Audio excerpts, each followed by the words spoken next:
आज हम बात करने वाले हैं भारत में शिक्षा की नई किरण, जिन्होंने भारत की पहली शिक्षिका के रूप में जिनको जाना जाता है, जिन्होंने सर्वप्रथम महिलाओं के लिए शिक्षा का प्रथम स्कूल खोला।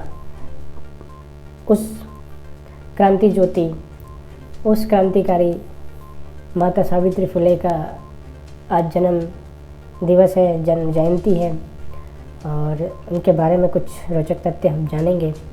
माता सावित्री बाई फुले भारत की पहली महिला शिक्षिका थी, जिन्होंने बाल विधवाओं की शिक्षा पर ध्यान दिया, जोर दिया। बाल विवाह को रोकने, सती प्रथा के खिलाफ लड़ाई लड़ी, विधवाओं का पुनर्विवाह हो वैसा समर्थन किया।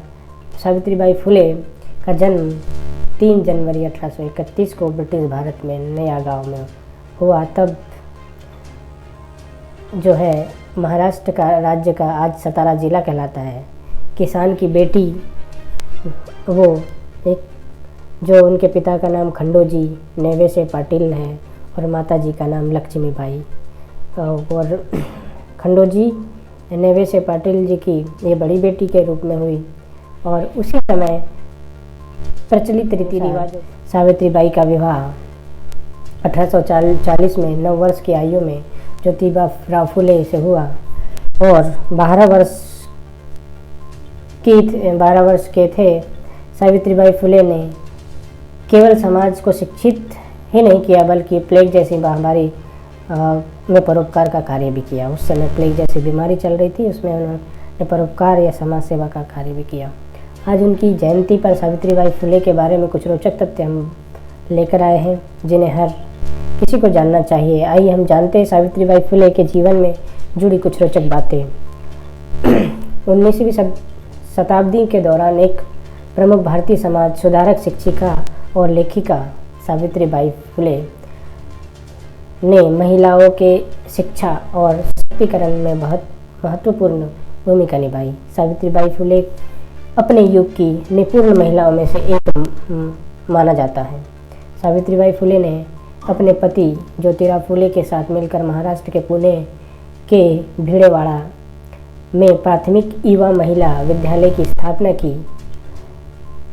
उन्होंने बाल विधवाओं की शिक्षा को शिक्षित करने और मुक्त करने के अपने प्रयासों में बहुत प्रयास किए। बाल विवाह, सती प्रथा के खिलाफ लड़ाई लड़ी, विधवा पुनर्विवाह का समर्थन किया। सावित्री बाई फुले महाराष्ट्र में सामाजिक सुधार के रूप में पहचाना जाता है। इतना ही नहीं, उन्हें बी आर अम्बेडकर और अन्ना भाऊ साठे के आदर्शों के साथ दलित मांग, यानी वहाँ की बहुत संख्या में रहने वाले वंचित लोग हैं, पीड़ित लोग हैं, जिनका शोषण होता था, सामाजिक बहिष्कृत, अनटचेबल लोग कहे जाते थे उस समय के, उनके उत्थान के लिए उन्होंने काम किया। दलित यानी महार और मांग समाज के लिए उन्हें सामाजिक परिवर्तन की प्रगति में प्रमुख खिलाड़ियों में से एक माना जाता है। अपनी शादी के बाद सावित्री बाई ने औपचारिक शिक्षा शुरू की। ज्योतिराव फुले ने शिक्षा शुरू की और ज्योतिराव फुले खुद अपनी पत्नी सावित्री बाई फुले को पढ़ने के लिए प्रोत्साहित किया। ज्योतिराव फुले अपने सभी धर्मार्थ प्रयासों में पूरे दिल से सावित्री बाई का समर्थन किया। वह अपनी किशोरावस्था में थी तब ज्योतिराव फुले और सावित्री बाई फुले पुणे में युवा महिलाओं के लिए पहला स्थानीय प्रशासित स्कूल स्थापित किया। इसी दौरान उनकी दोस्ती उस्मान शेख और उनकी बहन फातिमा शेख से हुई। उन्होंने इनको स्कूल शुरू करने के लिए जगह प्रदान की। हालांकि इस फैसले से उनके परिवार और पड़ोसी दोनों खिलाफत हो गए थे। सावित्री बाई अंततः स्कूल की मुख्य शिक्षिका बनी। बाद में ज्योतिराव और सावित्री बाई फुले ने मांग और महार स्टेशनों से अछूत बच्चों के लिए स्कूल शुरू किए। 1852 में ये 3 सक्रिय फुले स्कूल थे। ब्रिटिश सरकार ने उस वर्ष 16 नवंबर को फुले परिवार को शिक्षा के क्षेत्र में उनके प्रयासों के लिए मान्यता दी और सावित्री बाई फुले को शीर्ष शिक्षिका के रूप में चुना गया। उन्होंने उस वर्ष महिला सेवा मंडल की शुरुआत की, जिसका उद्देश्य महिला और उनके अधिकारों, बड़प्पन और अन्य सामाजिक मुद्दों के बारे में जागरूकता बढ़ाना था। विधवाओं के सिर मुंडवाने के कृत्य के खिलाफ जाने के लिए मुंबई और पुणे में नाइयों की हड़ताल शुरू करने में सफल रही। उनके बढ़ते कदम से बौखलाए ब्रिटिश सरकार ने 1858 तक फूले के 3 स्कूल बंद कर दिए गए थे।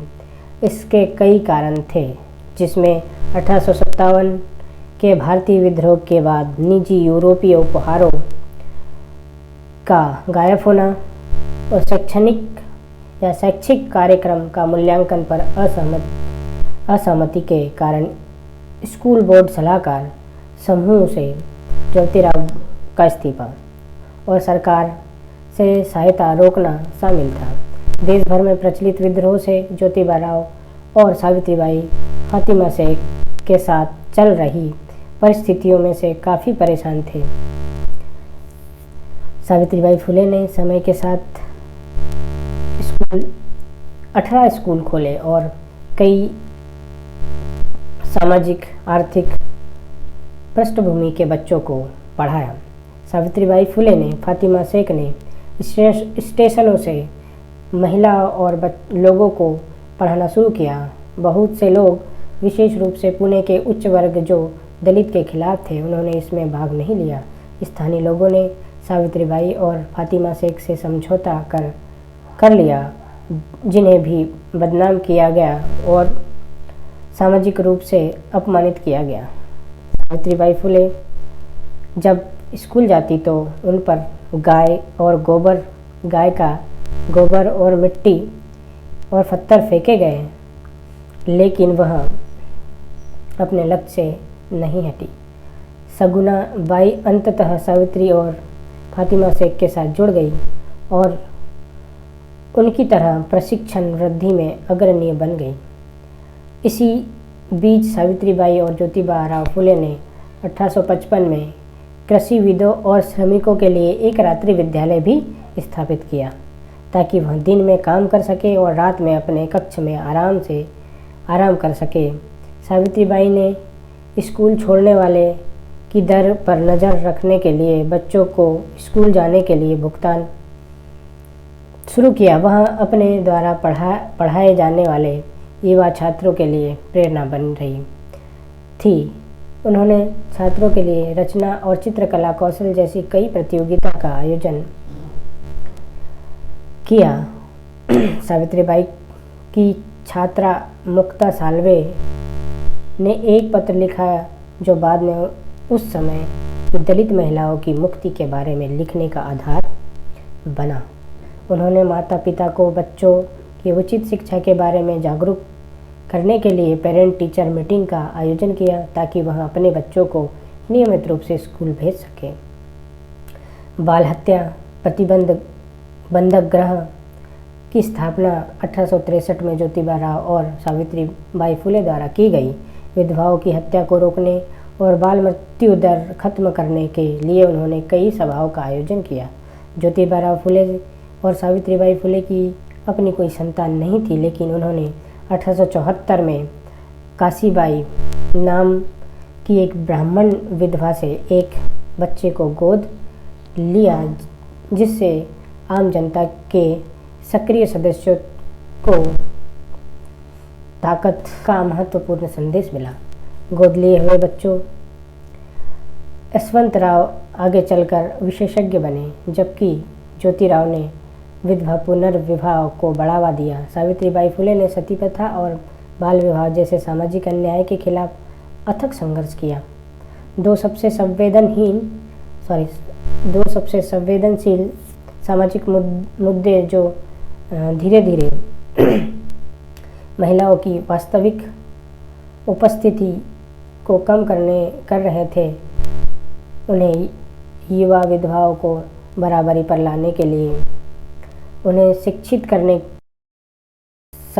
संलग्न करने और पुनर्विवाह को बढ़ावा देने का भी प्रयास किया।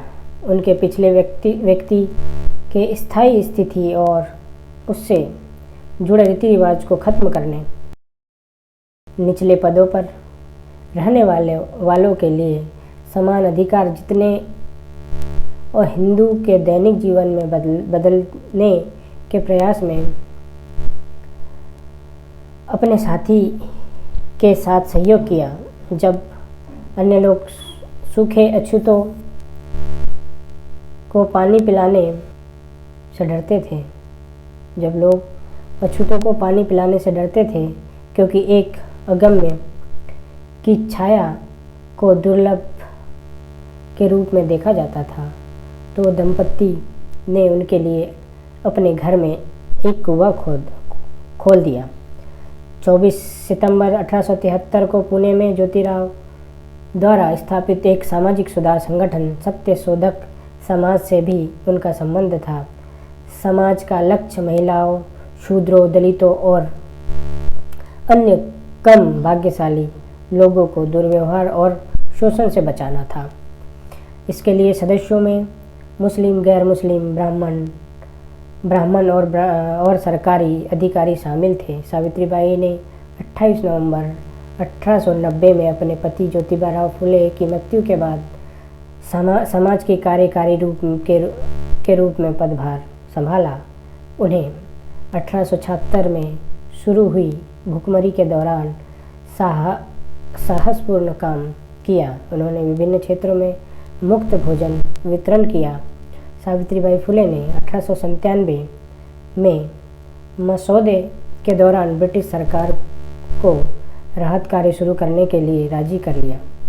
उन्होंने बेटे यशवंतराव को लिया और एक विशेषज्ञ के रूप में अपने क्षेत्र में लोगों की सेवा की। 1897 में जब बुबोनिक प्लेग की तीसरी महामारी नालासोपारा महाराष्ट्र के आसपास के क्षेत्र में गंभीर रूप से प्रभावित किया, तो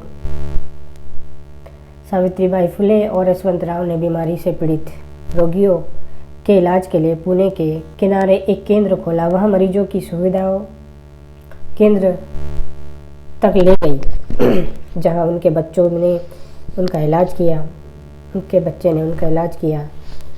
सब कुछ ठीक होने की स्वाभाविक प्रक्रिया में मरीज की सेवा करते उन्हें बीमारी हो गई। मरीजों की सेवा करते करते सावित्रीबाई जो थी उन्हें बीमारी हो गई और 10 मार्च 1897 को सावित्रीबाई फुले का निधन हो जाता है। और समाज की सुस्थापित कुरीतियों को रोकने के लिए सावित्रीबाई फुले ने निरंतर प्रयास किया और उनके द्वारा किए गए अच्छे परिवर्तनों की समृद्ध परंपरा आज भी हमें प्रेरित करती है। उनके सुधार के प्रयासों को एक लंबी अवधि में पहचाना गया। पुणे सिटी कॉरपोरेशन ने 1983 में उनकी उपलब्धियों को मान्यता दी। इंडिया पोस्ट ने 10 मार्च 1998 को उनके सम्मान में एक डाक टिकट जारी किया।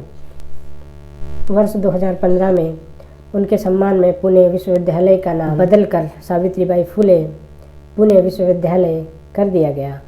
गूगल